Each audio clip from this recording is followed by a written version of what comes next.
আমি আছি এখন শ্রীমঙ্গলে।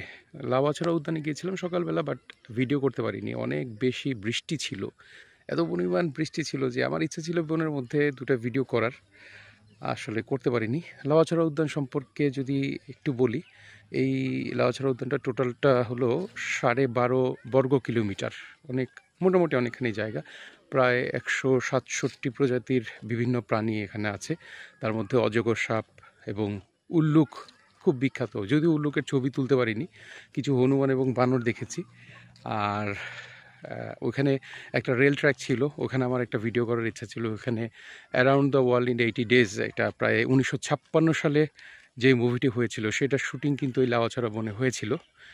আমি সেটার কিছু হয়তো ট্র্যাকের ছবি আপনারা দেখতে পাচ্ছেন কিনা জানি না, কারণ আমি ছবি যদি তুলে থাকি তাহলে হয়তো দেখা যাবে। এই ছিল আজকের মতো, সবাইকে ধন্যবাদ।